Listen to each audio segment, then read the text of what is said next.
I'm welcoming Andrea to the podcast. Welcome to the pod. Hi, Daniel. Thanks for having me. I'm excited to talk about healthcare marketing. I know a lot of people are excited about healthcare in general, but healthcare marketing I'm excited about because I'm excited about marketing. But um, could you just give a little background on what type of healthcare you're in so people have a background on where you're coming from? Certainly. So, not to date myself, I've probably been doing this probably over 25 years. I started on the clinical side. I was actually a lab tech for 10 years. So, my career is fully within healthcare and health system marketing. So, used to be hospitals. Most hospitals in the region have gone ahead and grown into systems. So, it's very focused on clinical marketing, connecting patients with the right technologies, the right caregivers, and overall, every health system is trying to make people healthier. So I want to go into this. Most people think about healthcare. They don't think about healthcare until they absolutely have to. So how does that change the way marketers in healthcare approach messaging and engagement with their audience? Yeah, it's a unique space. I find myself a lot of times looking at others in a similar space, which would be like nursing homes and funeral homes and lawyers. Like nobody wants to think about it until you're there. So, really, we look at it as relationship marketing, which tends to be a lot of content marketing. If you look at most healthcare and health systems, they follow that model in the sense of trying to provide tips and tricks and, this is a great recipe for you. Or did you know this is what happens when your ACL tears? Because it's really about building that relationship and the trust and really building the brand so that when the need comes, you're top of mind and you're trusted. Healthcare is really interesting because that trust is a huge piece. I can distrust, let's say, a large big box store, but I'm still going to go there if I need like batteries. But when it comes to healthcare, the gut is really driving a lot of how people make decisions. I want to go in a little bit into the content piece of it. So if everybody's going to do, because I look online, I will Google like symptoms or what should I do, and this is okay if this happens or that happens. But how do you compete against all those searches, all the healthcare people putting out that a lot of content? Yeah, that's a great question. I think it speaks to the larger strategy. So, part of it is the content strategy of the content we create. Is it content that people want? Is it personalized to them? I think if you're talking millennials, I'm technically an exennial, short attention span, only tell me what I need. I don't want any extraneous information. So, first of all, we're trying to build content that is beneficial and helpful and actually provide something. I could tell you every single year during Heart Month, you should know your numbers, you should check your cholesterol. But if I can give you a tidbit or a piece of information you didn't know, like it could be familial, and we have a different type of test you can do now to find out if you, your parents, or your kids are at risk. That's where we try to differentiate, marketing 101. How can we make our content different? I think the other piece of it as well is then the media placement. Healthcare is very localized still, even though we have some national names. It's really about getting it into the right communities. And there's some level of provider recognition as well. Oh, that's my doctor. He's great. I'm so glad he did this video. So we really try to piece together the big picture of the content strategy, but obviously the media strategy as well. There's also a lot of moving pieces in that because doctors have a lot of part because those are basically the personal brands, and nurses are the personal brands of the hospital. But if one doctor does something wrong, then that can tank a whole reputation of that hospital or that branch or whatever. But I also see a lot of I think this time of year where like hospital rankings come out and you see a lot of billboards of, hey, we're in the top 1% of heart like hospitals in the nation and stuff like that. So what are some ways to work with doctors to make content and make sure they are focusing on good marketing for themselves? We'll go into the other part next. Yeah, sure. So I think part of being a larger health system, it's a balancing act between letting them be themselves and be authentic. But obviously, we have a brand to manage. So we've got some really enthusiastic docs that I probably could start. They could probably start their own marketing agency. They're all in. They love it. They're building their own websites and things. And sometimes I have to reel some folks back in and say, okay, but I need you to kind of stand under my brand umbrella since you work here. Others Others are gifted at what they do medically, but I actually feel sorry for them sometimes because they weren't trained to be marketers. They weren't trained to be interviewees. I'll call up a doc and be like, will you do this TV interview for me? And there's just a sheer look of panic. And I'm like, you cut people open for a living and you're afraid to talk to someone. So what I try to do is I try to find the right providers, try to create a comfort level or find a comfort level, but I always want them to be authentic. So when I talk to some of my docs and try and tee them up for opportunities, I will ask off the wall questions. Do you tell dad jokes? Is that something you're comfortable with? What do you do in your free time? Oh, you're a professional dart thrower. Like, I want to work in their personality to not only make them comfortable, but patients are people too. My dad saw the same primary care provider for most of his life, and I swear most of the appointment was talking about fishing. But it got my dad to show up. So I try to balance those two pieces. Obviously, they're expert; they're there for a reason. But I want them to be comfortable. Otherwise, it's just awkward for everybody to listen to or watch.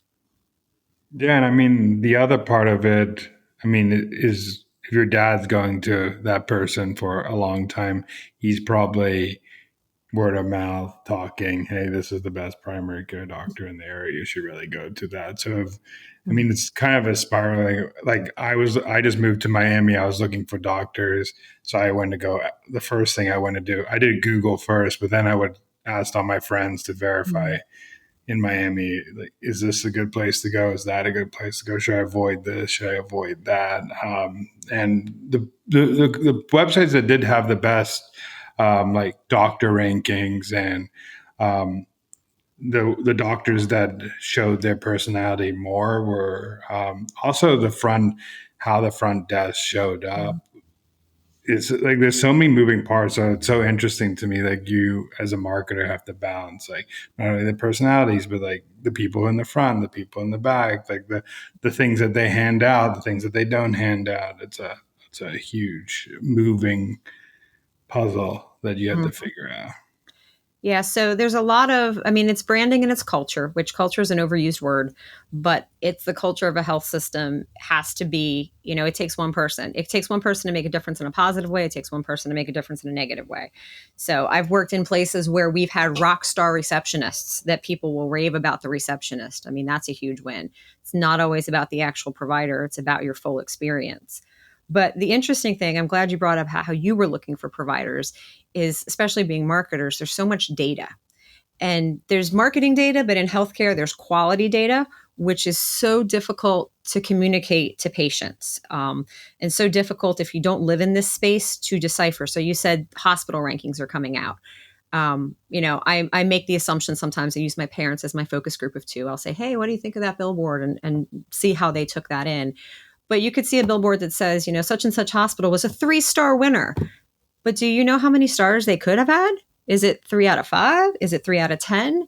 So the awards piece and the quality piece is just really so difficult to understand. And that's not how consumers look at things. I mean, I find people spend more time looking up how to buy a television and measuring the pixels and what, than they do for their providers. So that's a little bit of I won't say an uphill battle, but that's the ongoing challenge in marketing is we have a good product, but it's really tough sometimes to explain all of that. So how do you, because you have to work with so many moving pieces and so many outside forces too, like insurance companies and all these people that are also recommending you to the hospital and also, I mean, recommending patients Mhm. to providers. So how do you manage all the materials to make sure that people are getting the right type of information? So, or get in front of these insurance providers so that it makes it easy for them to tell the patients like they are the best at this. This is the best provider for you for this symptom or something like that. Yeah. So I think the biggest challenge is there's so much. So every service in a health system has a reason. So I never like to be like, well, I can't market you because I'm marketing this person. So it's really about prioritization is how do we make sure that we're spending the right time, making the right information? Because I could call every insurance company, every doctor. There's never a loss for that. So the name of the game, especially in healthcare, is really prioritization, which is ironic because if you watch any medical shows, everybody's yelling stat.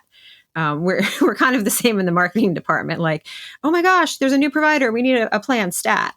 That's a big piece to it, and it's really about the infrastructure. So I've worked in a number of health systems that have a really nice online platform where we can develop branded flyers, but lock in some of the pieces so that the clients, the front desk staff, or the providers can fill in the information they know. And all we have to do is review and essentially clean up if needed, rather than create things from scratch.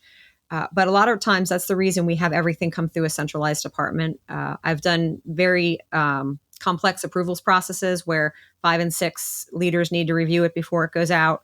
A lot of times in pharmaceutical companies, there's also a legal review. So it really is about the infrastructure, the pipeline, and how can we automate better. That's a good segue to go into a little bit too. Um, since it's a very regulated space, like how do you as marketers in that space have to deal with what you say, the legal stuff, because you can't say some things because or oversay other things, and if you have certain stats, like they have to be right, otherwise it could come back on the hospital. So how do Mhm. you deal with all those moving pieces?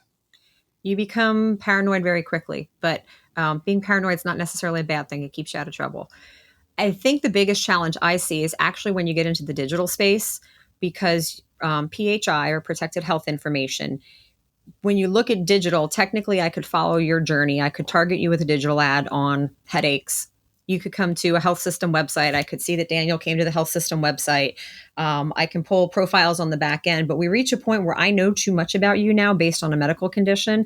And that's when we start to run into issues. So a lot of health systems have had to go away from Google Analytics, and some of the pixel placements on our websites are still currently being debated through different legal avenues across the nation. And that's probably the biggest thing, that is when we look at the ability for digital, but then we're still writing the laws of how to, play within those guardrails. Sometimes I'm envious of other industries because I don't think it's that regulated. The more I learn about you, the more I can use. But in healthcare, I have to think twice. And where did that information come from? And I can't send a postcard to your house that says, "Hope your heart surgery went well," because it's a postcard, which means your mail provider would know you had a heart surgery, which would mean I just divulged PHI. So there's a lot of thinking through that. And that's why sometimes I think having experience and having a team that's worked in healthcare, you learn to be very eagle eyed about those sorts of things. And you have team members say, "Wait, no, I can't do it that way." Or should we call legal? Yeah, I mean, I know a lot of e-commerce brands fall into this too, where they're selling something for something, maybe a headache or stuff, and they can't they get banned from advertising because they know too much information and they fall under that bucket that you were just talking about it. But I want to also talk. So, if content marketing is one of the heaviest plays in healthcare, and you have to go all in content marketing, how are you dealing with like this wave now of AI? Because I know for me, there's so much content out there. Sometimes I just go to AI and ask, like, "Hey, this is my doctor's results. Could you Mm. tell me what I should do?" Like, I skipped the step where I used to go to Google and say, "Hey, I'm having these symptoms. What are the possibilities? What are the best doctors for this?" I kind of skipped that step, but I did have a bad experience with asking for doctors on AI, so that is Mhm. actually a flawed process right now. But we could talk about that later. But how are you dealing with the wave of AI? We've been using AI to our benefit. So, marketing is usually seen as overhead, especially in a hospital. I am not personally bringing in a patient and getting a revenue of $50,000 on a case. So, we always have to be very lean and thoughtful. And writers, I mean, we're finding we don't need as many writers. We're not getting rid of people. We're not trying to push people out. But as attrition occurs, I'll admit, I'm not the strongest with grammar. AI has been a godsend for me because I can kind of dump my thoughts into that and it cleans it up for me. Where, years ago, I would have a partner that would help me write and she would do all my editing, and the amount of time and energy, which, you have to do the math on that. That's, how many hours times salary times benefits. It could cost you $600 to write a 1-page flyer if you really think about it. So we've been using AI to our advantage as far as expediting storytelling and repurposing content, putting it in and saying, "Here's my video, and can I get a blog from this? Can I get an email from this? Can I get this from this?" But just like any of the other technologies, you still need a human to review it. So it's sped things up, but it's certainly not fully automated, especially in the medical space, to make sure that it's not saying things incorrectly or subbing in the wrong words, those sorts of things. Yeah, I want to also. I mean, you just talked about that you're not really directly. The results aren't directly tied to, let's say, this like $50,000 medical Mhm. um, thing that happened. Um, what does the workings of a healthcare marketing department look like? What's in a healthcare marketing department? Where do they sit? Who they report to? Who do they talk to? What does it look like? So I think marketing, every health system is slightly different. So you're always going to see some variations. And I think the word marketing can is used, but there's lots of other terms. Typically in my career, marketing typically sits with like strategy. So we need to be data driven. So it's looking at even the most basic of referral volumes of knowing we need more heart cases and less cancer cases, or what that revenue balance is within that department. So my expertise area is really in marketing strategy. So there's usually a team of strategists. They can be called account managers. There's different ways to refer to them that meet directly with our clients. We would consider our service lines and our clinical department's clients. And they've got their own business plans and they say, I need 10 more brain surgeries this year. And then the strategists come back and talk through the content and the media strategy. We then tend to have communications and content partners that are really specific on the writing. You know, they live, eat, and breathe AP style. They're the ones that help create the stories, post the stories, manage our social media and our PR. And then most departments have a creative team, an in-house team that does a lot of the design. A lot of times we have to outsource some things depending on volume, but that's the basic workings. Is it a lot of places I've worked have almost posed it as an internal agency. So we have a lot of the same pieces that an agency would. If you're lucky, you have some really good data support. Sometimes that's lacking for marketing when you work in some place like healthcare that is so data heavy. Some people are surprised to know that marketing wants data. They're used to seeing outcomes and length of stay and financial. And I'm like, yeah, but I can use data too. Like we all use data here in the health system. So they seem a little surprised. I think sometimes they think we're the make it pretty department. But that's kind of the basics of we usually have 3 to 4 teams that work in collaborative but yet linear fashion to put the input in and get the export out and get it placed. And then we go back and we do it again. Um, I think I mean, you talked about your dad earlier, how he was with his doctor for 30 years. One question I have is, how do you think about capturing the younger Gen Z or younger millennials that might have not really had a doctor? They probably are on their cheapest insurance plan in their work. They don't think about doctors, but they could have a doctor for 30, 40 Mhm. years that is cool, and like they could be staying with them. So how are you thinking about that group of people?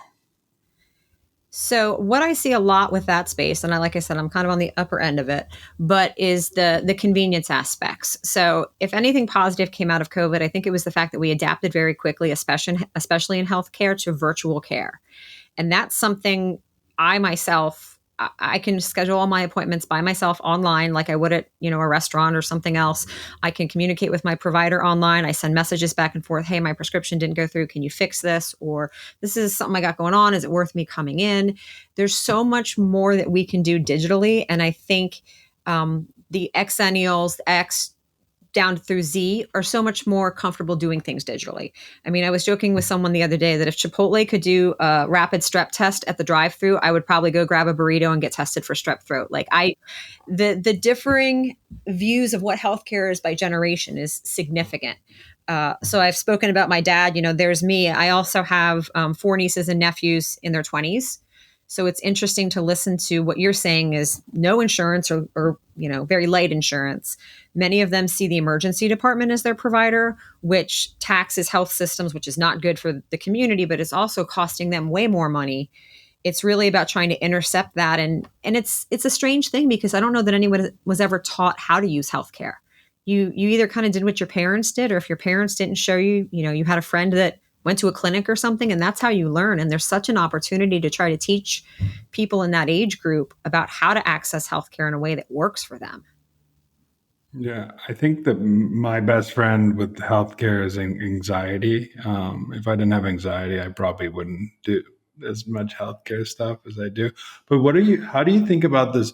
There's a new wave or trend that's happening now, which is longevity, starting to think about getting these earlier tests, starting to think about living longer, starting to think about how to seem younger. So, how does that play into, I mean, the healthcare space? You see companies spinning up around this, but it's a very interesting play because a lot of younger people are jumping on because they want to know like how they're doing. They like you can go to sometimes you go to a primary care doctor, they'll do maybe a couple tests. They won't test everything. Like maybe they're not testing all your minerals or things that might be low. They just testing the basic things to make sure you don't have diabetes or cancer or stuff like that. So how does that play into the space now? I think it starts with a primary care provider. So it's so important for everyone to get their first doctor, their first, like their quarterback of their healthcare team. From there, I think you need to know what you want out of life, which I know is a big question. But I spoke with a provider the other day. I was doing some interviews, and he explained to me that the way he coaches, he does metabolic medicine, weight loss, GLP-1s, and he explains to his patients, you are planning for your terminal decade, which is the last 10 years of your life. So how do you want that last 10 years to look? Which I never thought of. I'm busy. I'm too young to think about retirement and what that looks like. But I think that's a really interesting thing to pose is, do you want to be living in a nursing home? If you fall down, are you going to be able to stand yourself up? If you need to lift something, are you going to do that, or you need to call your grandkids over? So it really comes down to what each person wants out of their life. Where I live, I'm in central Pennsylvania. I'm sure it's a little bit different in different pockets of the country, but this area is very, I want to say, stoic. Obesity runs rampant. We probably have more junk food companies here than the average city and state do, between chips and pretzels. And I think a lot of people here, what they want, no one's looking to climb Everest necessarily. They want to be able to play with their grandkids. They want to be able to go for a walk and their hips not hurt. So it's really a matter of deciding what you want and communicating that. And that determines, there's all kinds of testing and research. And if you're into that thing, you can endlessly find ways to learn more about your own genetic makeup. But you got to figure out, do you want to be 175 years old, or do you just want to live a good, healthy life for as long as it's going to be? Yeah, I think that's a good point. I also think so you're in the marketing space, but I think it's interesting to like reverse it and say, what should millennials out there or Gen Zs out there or even Gen X look for as like warning signs of like doctors that are not saying the right thing versus like how do you find the right Mhm. doctor? What marketing is legit versus not Mhm. legit? Because I think that's one of the hardest parts is siphoning through like what is accurate and not accurate. Or the reviews, are these reviews accurate or not? Because I've seen a doctor with like a 4.3 being a way better doctor than a 5-star doctor that you go Mhm. into. So So I think most people in that space are very familiar with Amazon. So Amazon's a great example. I don't trust many of those reviews anymore because it's a free review, or it was somebody's brother that reviewed it, or they switched the link on that. So I think the idea with reviews is take it with a grain of salt. Understand that people are people. You've all got friends that you may want. You've got friends you 100% are always in agreement with the way they see things, and you've got friends that you never agree. These are also the same friends that are reviewing providers. I think the biggest thing and probably the biggest tip is find one that works for you and fits with you. And it's frustrating to have to, essentially date a few doctors and go through a few of them until you find one that fits for you. But that's going to make the biggest difference. Someone that you can talk to that understands your lifestyle, understands what you understand. For instance, I was a lab tech. So my PCP knows that I can speak lab tech and I can speak values, and she doesn't need to dumb things down for me. Like, our conversations are very different. So sometimes it takes a few providers, and that's for anything. You need to feel comfortable. Don't just assume, well, this is my only option. And I think a lot of the older generations, my parents do that all the time. Well, this was the doctor they sent me to. This is my only option. It is not. There are so many options out there. Advocate for yourself. Find someone you're comfortable with, both in a physical doctor, but also mental health. I mean, that could be a whole nother conversation. But sometimes it takes a few tries. But once you lock in with somebody, that's going to be the best thing you can do for yourself. I think that's good advice because um, I think you people are comfortable a little bit with therapists, dating a therapist because it's more of like an emotional, like mental connection with someone. But I agree, like the doctor should you should have that personal connection. Like if you know that that patient has anxiety and wants to know more about something, or this patient just wants to get in, get their test, get Mhm. out. They want just a clear checkup, or someone like you where they just could tell you one or two things that you need to know, like, hey, she can read the results herself, like the nitty gritty. So I think that's so important. But I'll go back and flip to like a marketing question. Like, how do you communicate those things in storytelling and content and um, in like let's say like patient maybe UGC. How do you use that to make that doctor feel more human, or that experience feel more human, or that medical center feel more human? Storytelling is huge in healthcare. I'm constantly mining for stories, constantly talking to providers because that's probably the best way to do it. I mean, all that being said, you still may not click with, we had one provider, a little kid lost his stuffed animal, and the provider realized that, and Amazon shipped one to his house out of his own pocket to make sure the kid had that. Those are warm, fuzzy stories that at least draw your attention to that provider, but it doesn't always mean it's going to be a good fit for you. That's where I try to have folks be authentic. I really like to find out who they are outside of work because I feel like I don't know that it's a stigma, but a doctor is well, everybody, that doctor's a big deal. They also go fishing and they coach their kids' t-ball team, and you'll find them at the bar having a beer on a Friday night. And I think understanding that they're people too is the best way to make that connection. So I just try to find people telling authentic stories about what they like to do because they're also more excited then. You get to see them more, and you want to see somebody that's excited about what they do and happy. And, even if you're not a fisherman and they're a fisherman, sometimes it's still fun to talk to them, or maybe you chose them because, you can talk fishing with them. Um, Also, a question I have. I mean, how's healthcare marketing used community marketing or influencer marketing? Since that's become like more of a bigger play everywhere. Yeah, that's been interesting. We've started to dip our toe in that a little bit. It's, as you said earlier, there's so many lines that we can't cross. And it's also interesting in healthcare because loyalty to one system is rare. So, especially in a younger generation, I'll use myself as an example 15, 20 years ago. I could have an upper respiratory infection and use an urgent care. I could have a regular gynecologist. I could possibly see a PCP once a year, and they could all be in different health systems. So, my experience was pieced together. So, fast forward and you take somebody with an experience like that and try to tee them up as an influencer, their family and friends know that they didn't just use system A, they also use system B, system C, system D. So it's really tough to find someone that is loyal enough to the entire service set that we offer to be an authentic, appropriate influencer. Because, like I said, they could say, oh, well, I had my mammogram here. And their friend's going to be like, yeah, but I thought you did such and such over here. And that really kind of deflates the message we're trying to send. So we're trying to find those. We've always tried to find those though, because those are testimonial stories. I think influencer is basically taking the testimonials we've done and just amping them up a little bit and maybe forming them a little bit more. We're always looking for patients to actually tell their stories about what was important to them and what they liked. I see healthcare doing pretty good in sponsoring schools, sponsoring sports things, sponsoring things in the community. I think that's also, like you said at the beginning, healthcare is a very, unless you're a globe, maybe a national chain, like it's a very localized experience for a lot of people. So being a part of like doing marketing in the community is probably a big thing with those billboards, and then sponsoring the school or sponsoring the sports team, or depends what type of budget you have. But I think that's also a way to get your name out there. It's an interesting balance because if you're looking at it from a performance marketing standpoint, I want to be able to place a piece of media. I want to track the impressions. I want to, as much as possible, be able to tie it back to clinical ROI, which is a challenge in healthcare to say, Daniel saw this ad and now Daniel had surgery and this was because of what I did. We're still working on that. But then there's also the community support because health systems are more than businesses. They're cornerstones to the community, to their large employers. So when it looks at budgeting, what are we considering actually advertising? Is it a banner on a kid's softball field?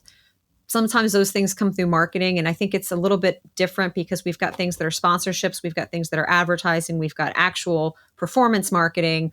And some of it is also just relationship building, Chamber of Commerce publications that we sponsor because we are a big part of any community, any health system is, and we lean on each other. So we support the chamber and the chamber supports us. So looking at the budget and the spend is a little more complicated in my opinion. Now, to be fair, I haven't worked in other industries, but there's so many people that want to call dibs on marketing dollars when what's actually marketing is a sliver of the way we spend the dollars. I mean, that's interesting because I think I've been in some industries where they just sponsor that trade conference just for a relationship spend instead of a like ROI spend because they know that trades association is going to give them business back and it's a Mhm. win-win, but it's not really. They just do it for the relationship, and then other things are more marketing. But I was also thinking about that a lot of these things are also retention marketing as well as like new customer acquisition. Because like talking about billboards, I saw a billboard of like the healthcare system that I chose for me and my wife, and I'm like, oh, look, they're like the top 1%. Like we made a good choice. Like it made me like feel Yeah. better about my choice and validated my decision to go with them because I saw a billboard. And now I feel like a little bit more loyalty because I saw that billboard. Where I think a lot of people think it's only acquisition, but that's also a big retention play too. It is to some extent, absolutely. The awards just get so tricky because you have to understand how the awards were built, applied for, awarded, and in the same stretch of road you're driving where it says someone was in the top 1%, the next one's going to say I'm in the top 4 in the state, and the next one's going to say number 1 in the nation Mm-hmm. for this other award, and none of them are apples to apples. So it's really hard to discern, which is part of the reason I think so many health systems are really pushing awards is because it's a peer pressure. Well, if they put out 4 awards, I should make sure everybody knows I have 5 awards. And that's not really what's important, but it's hard to say. If you are an actual patient and you're looking, know what the awards mean, but at the end of the day, I think you said it. I don't care if someone's a 5 star or a 4.3 star. If I get the care I want and I have the relationship I want, that should be what's important. I always think the biggest award any health system can get is the fact that a patient chose them and stays with them. That's the award. Yeah, I love that. I think, yeah, I do agree. I think some of the words I have no idea what they're saying. I think the people who do it right, I mean, if you're saying like top 1% in the country, that could mean like it could mean like you're the 100th or 200th hospital, maybe. Like it Mhm. could be, it could doesn't mean you're like the best of the best. Like so that's very very true. One, I want to go into a little bit of rapid fire with you, if that's cool. Yep. And uh, first thing that comes to mind, just say it. What's the most underrated healthcare marketing strategy? I think sometimes experiential because it's tough to bring enough people together because we have clinicians that are doing clinical duties. So oftentimes to ask them to come out to a local community health fair, I think we'd have the opportunity to build larger experiential things at a health fair or, a fire and ice festival or a hockey game. But we're just strapped for time. So being able to deploy something like a brand ambassador because it's that one-on-one. I can put a ton of money in the market, but if I meet you somewhere and we become friends and we start talking about, all kinds of healthcare things, you're going to walk away feeling warm and fuzzy about the health system. And that is hard to put a price on. What's the biggest mistake you see healthcare brands making in marketing? Everybody says the same thing. If you're bored, go and Google healthcare marketing and look. And I can tell you, most NICUs will say just in case, or emergency departments will say when minutes matter. Across the country, we all say the same thing. And I think sometimes it gets distilled into that. Even if you're trying to differentiate amongst competitors, there's a fear of, but if we don't say minutes matter, are people going to think minutes don't matter to us? So differentiation has been very difficult to achieve in healthcare. I like that. I mean, I went to a software conference once and I literally saw five of the same people in the category say they're number one software. So it was hilarious to see that, hey, you're all number one. Like that's your only like Fine print, number one in the claim to fame. category that I created myself and Yeah, awarded to myself. Yeah. yeah. Well, what is a healthcare brand that you think is nailing marketing right now? I tend to not always focus on healthcare. I like to look at things outside of that. So the Super Bowl has always been fun to watch and how people can take a humorous look at things, a tongue in cheek. I can't say I know of anybody nailing it in healthcare, but I think what's missing is humor. Especially I think this generation, again, I'm going to say Xennial, Millennial, Gen Z, all the way down. I think we have a sense of humor about things. I love seeing when healthcare does things like um, something about, oh, I'm trying to think. Oh, we just did an ad recently that said something in the bathroom like, did you come here just to get off your feet? Maybe you need to see an orthopedics doctor. Like little things like that, because we can laugh at some of those things. We're not laughing at heart attacks and very serious things, but there are things about healthcare that are funny. I think I saw a post the other day. One health system had a picture of a doctor with a kangaroo and said, hopping into colorectal cancer month. Like, I think we're missing making some of this light. It doesn't always have to be so heavy.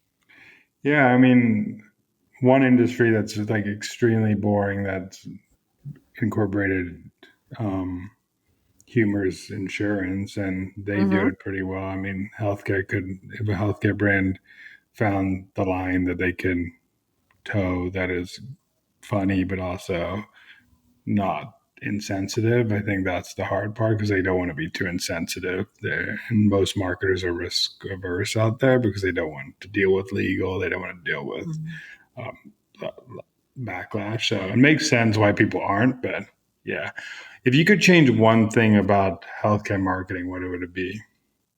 Yeah, I mean, data's been always difficult to get. I would say I wish we could be more data driven and make the decisions based on data. We could use better prioritization, but it all goes back to data. I'm a big fan of black and white. If I can say to you, if I market this, we're going to make 50,000. If I market this, we're going to lose 10,000. It certainly informs the conversation. I know this is rapid fire, but if you can give me a minute here, I just want to talk a little bit about the finance of healthcare because people always want to complain about the cost, and I don't want them to think that marketing is increasing that. So, what most marketing does for healthcare, if you're in a nonprofit system, is you are bringing money back into the system that then gets reinvested and reinvested and reinvested.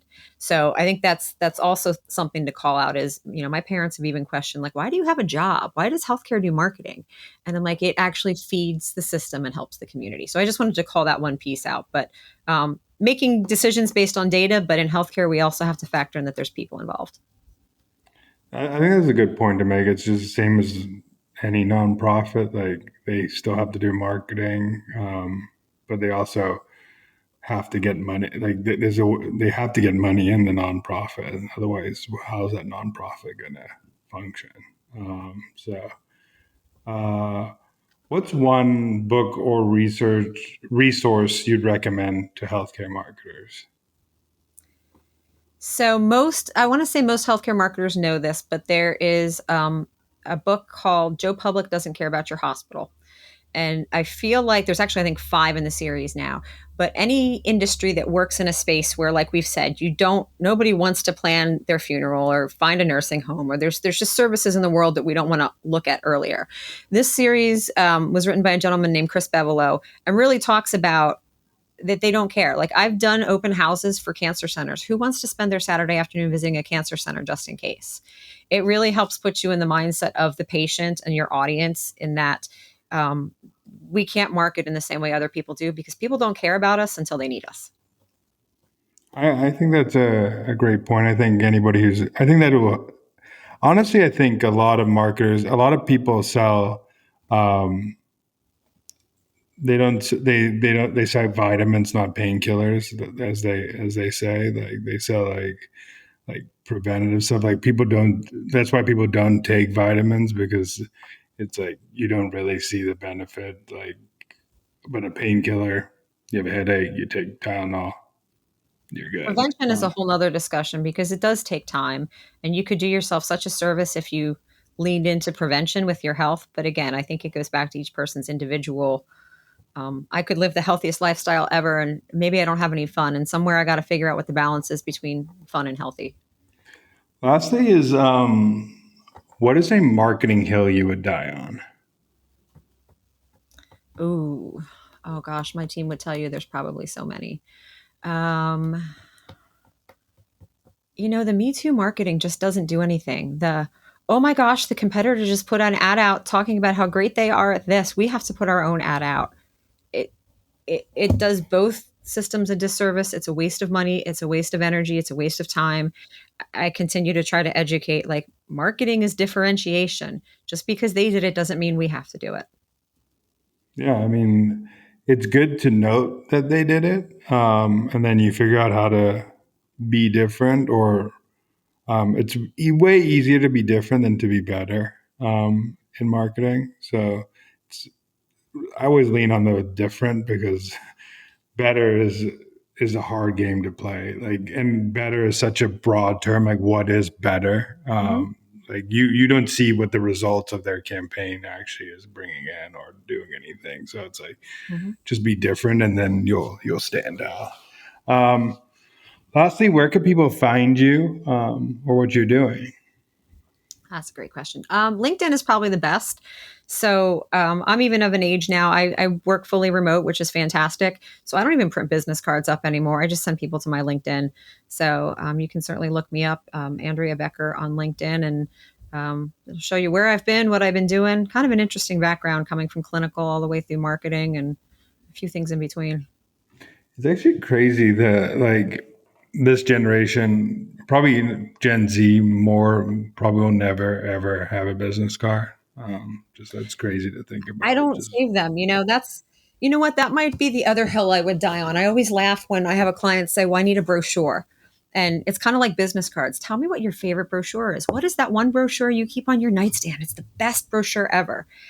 It doesn't work that way. Business cards are the same. If people give them to me, I can't tell you where they are anymore. If it was important, I plugged your number into my phone or into my email and I got rid of the piece of paper. yeah, like the times that brochures work is if you're in a place and they're stacked up, and like you like say you're in a doctor's office and you like looking and saying, hey, I need that as well, and you just grab it because you're in the mindset of healthcare, and then you do something else like that. Or if you're in an airport and you're just landing in this tourism Mhm. brochures, that might work. But Mhm. um other than like getting handed out a brochure, that's probably getting thrown away. So I tend to tell clients I don't mind doing brochures, but they need to be a supportive tactic in a conversation and not just let me throw a piece of paper at you and assume you absorbed it all. yeah, I mean, and there's also too much information on a brochure usually for us millennials, um, exennials. If anything, Where I will take a picture of it on my phone and then put the brochure back because I don't well, want to. that's what I mean. My wife does that too. Like she does that with like not like even like birthday cards and stuff. She'll just That's a great take a idea. picture and then she'll put it. She'll either if it takes up too much space, she'll throw it away. But at least she has a picture of that card. So. That's a great idea. Well, thank you so much for coming. I really appreciate it. And yeah, it was great chatting. Yeah, it was a lot of fun. I'm always happy to explain a little bit more about healthcare because, like I said, I don't think people on any point pay attention, and it's important, and I find it very interesting. So, if anybody wants to reach out and talk healthcare and marketing, let me know. You can find me. Cool. Thank you so much. Yep. Thank you.